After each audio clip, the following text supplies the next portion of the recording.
Cada vez que hablamos de anatomía o que hablamos de los movimientos de las diferentes articulaciones, hay que tener en cuenta los ejes y los planos de movimiento. Un eje corresponde a una línea imaginaria que nos permite o determina el movimiento de las diferentes articulaciones del cuerpo humano. Tenemos en el cuerpo humano tres ejes de movimiento. Vamos a encontrar un eje antero-posterior, que lo que hace es atravesar el cuerpo de adelante hacia atrás, un eje transversal, que lo que hace es atravesar el cuerpo de lado a lado, y un eje longitudinal o vertical, que lo que hace es atravesar el cuerpo de arriba a abajo. A cada eje corresponde un plano, o por cada plano existe un eje. La característica es que este eje siempre va a ser perpendicular al plano. Existen tres planos: un plano sagital que divide el cuerpo en una parte izquierda y una derecha, un plano transversal que divide una parte superior y una parte inferior, y un plano frontal que divide el cuerpo en una parte anterior y una parte posterior. Entonces, a cada plano tenemos un eje que es perpendicular a este. Perpendicular significa que las dos estructuras se intersectan, es decir, se intersectan. En este caso, se intersectan acá. Paralelo sería dos estructuras una al lado del otro. En este caso tenemos el plano paralelo al eje. Pero cada eje va a tener un plano que lo atraviesa. Por lo tanto, tenemos para este eje, que es un eje transversal, atraviesa la articulación de lado a lado, ¿no? O el cuerpo. Tenemos un plano transversal, en donde lo que atraviesa es el eje longitudinal. Y finalmente tenemos un plano, ¿sí?, frontal, y lo que atraviesa va a ser el eje sagital. Por lo tanto, hasta acá tenemos ejes que atraviesan los planos correspondientes. Bien, ¿para qué necesitamos saber esto? Porque los movimientos de las diferentes articulaciones va a estar determinado por la cantidad de ejes que presentan estas articulaciones. Existen, como sabemos, muchas clasificaciones de articulaciones, donde encontramos articulaciones esferoides, articulaciones planas, tenemos articulaciones de tipo troclear, por ejemplo, y esto va a ser muy importante porque cada una de las articulaciones, dependiendo del tipo, va a tener ciertas capacidades de movilidad. Por ejemplo, una articulación de tipo troclear presenta solamente un eje y un plano de deslizamiento, un plano de movimiento. Por lo tanto, el movimiento va a ser en un solo eje sobre un solo plano. En este caso, una articulación troclear, un ejemplo de articulación troclear va a ser la articulación del codo, articulación húmero-cubital. Es una articulación de tipo troclear que está atravesada por un solo eje que corresponde al eje transversal. Este eje que atravesaba de lado a lado atraviesa la articulación de lado a lado, y el movimiento que produce es solamente de flexión y solamente de extensión. En este caso, entonces, el plano correspondiente sería un plano, en este caso, un plano sagital que corresponde a un eje transversal. El movimiento entonces se realiza alrededor del eje, pero en un plano. Bien. Por otro lado, existen articulaciones que presentan mayor movilidad, como es el caso de una articulación de tipo elipsoidea, por ejemplo, una articulación de tipo condilia.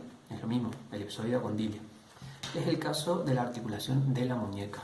La articulación de la muñeca puede realizar movimientos de flexión y extensión y movimientos de aducción y abducción. En este caso tenemos la articulación de la muñeca. La posición del pulgar nos indica desde la posición anatómica que es una mano derecha, porque el pulgar está hacia afuera, ¿sí?, en este caso, derecha hacia afuera. Y lo que tenemos en una articulación de tipo condilia son dos ejes. Un eje transversal, así como presentaba el codo, ¿sí? Por lo tanto, en un eje transversal los movimientos que se pueden realizar son movimientos de flexión y movimientos de extensión. Es lo mismo que decir flexión y extensión, ¿sí? Este movimiento se realiza alrededor, obviamente, de un eje, de un plano, perdón, alrededor de un eje, que es en este caso el eje transversal, y los movimientos se van a realizar en el plano sagital. Movimientos de flexión hacia adelante, movimiento de flexión, y movimientos de extensión cuando se dirige hacia atrás, ¿sí? Entonces serían movimientos de flexión y extensión, siempre partiendo desde la posición anatómica. Entonces, también la articulación radiocarpiana presenta un movimiento de abducción y aducción y abducción, desde la posición anatómica siempre. En este caso, la articulación presenta otro eje, es el segundo eje, es un eje antero-posterior, es decir, que atraviesa la articulación de anterior a posterior. Por lo tanto, un eje que atraviesa la articulación de anterior a posterior corresponde a un eje de tipo frontal. Los movimientos en este caso van a ser hacia afuera, movimientos hacia afuera, que aleja la mano de la línea del cuerpo, es abducción, y un movimiento hacia adentro, que es aducción. ¿Sí? Están los dos movimientos de la articulación de la muñeca. Queda representado entonces por esta línea imaginaria, que en este caso está materializada, es la idea del video, para ver por qué en esta posición la mano no puede hacer movimientos hacia adentro y hacia adelante y hacia afuera, por ejemplo, porque no corresponde a un eje, no es un movimiento que le permita, no es un eje que le permita este movimiento, solamente permite hacia afuera y hacia adentro. Es un eje, justamente un eje como el eje de la bicicleta, ¿sí? Tenemos el eje de la bicicleta, la rueda que gira en torno a este eje. Es la misma dinámica con todas las articulaciones. Bien.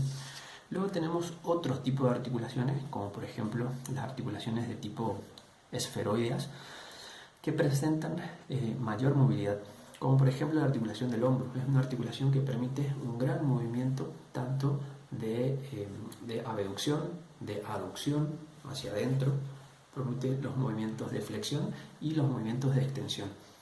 Por lo tanto, y también realiza movimientos de rotaciones, rotación externa, rotación interna.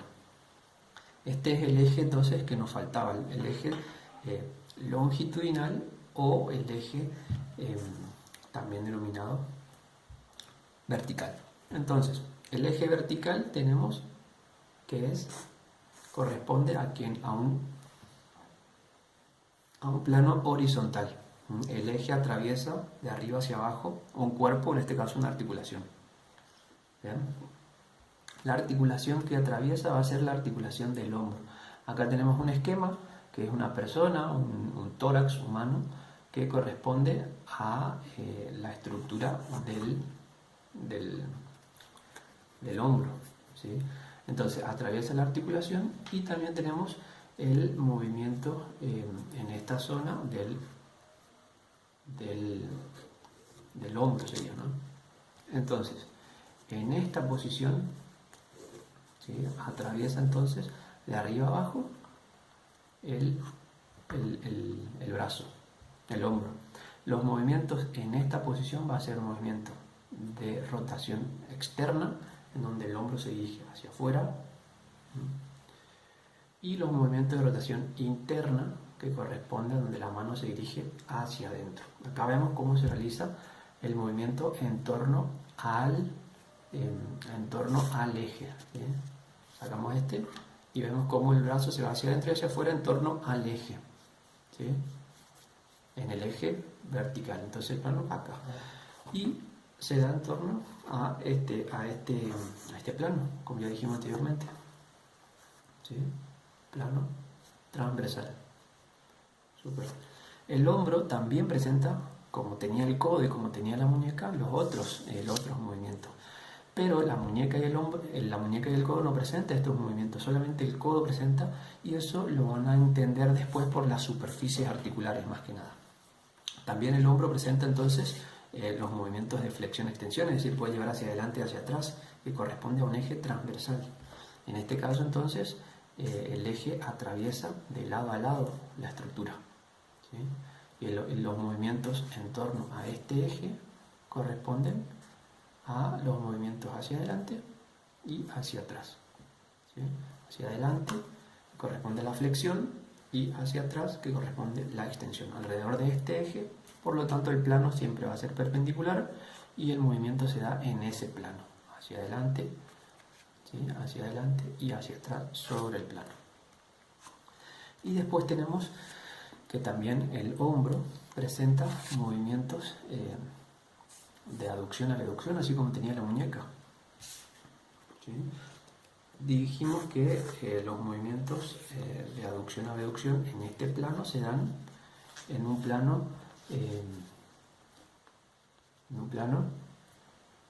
frontal alrededor de un eje transversal, de un eje anteroposterior, ¿sí?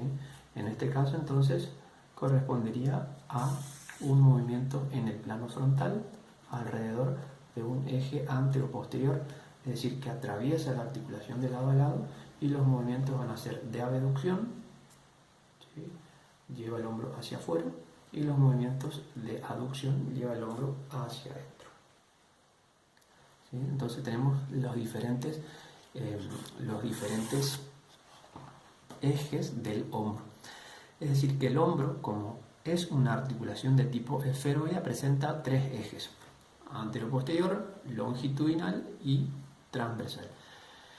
El codo, como es una articulación de tipo tropical, presenta un solo eje, flexión y extensión. Y la muñeca, como es una articulación de tipo elipsoide, presenta dos ejes: un eje transversal que atraviesa la articulación de lado a lado y un eje anteroposterior que atraviesa la articulación en sentido anteroposterior. Esta es la explicación entonces de cómo, utilizando un cartón, un papel y una varilla o una virome o un lápiz, podemos representar fácilmente los ejes del cuerpo. Es importante entender que los ejes y los planos deben más bien comprenderse y no realizarlo de forma memorística, digamos, no aprenderlo de memoria, sino más bien relacionarlos con las articulaciones del cuerpo. Sabiendo las articulaciones del cuerpo, sabiendo el tipo de articulación, nosotros podemos entender los movimientos que realiza, y solamente debemos comprender que los movimientos que realiza la articulación siempre debe hacerse alrededor de un eje, y que el eje siempre va a ser perpendicular a un plano correspondiente.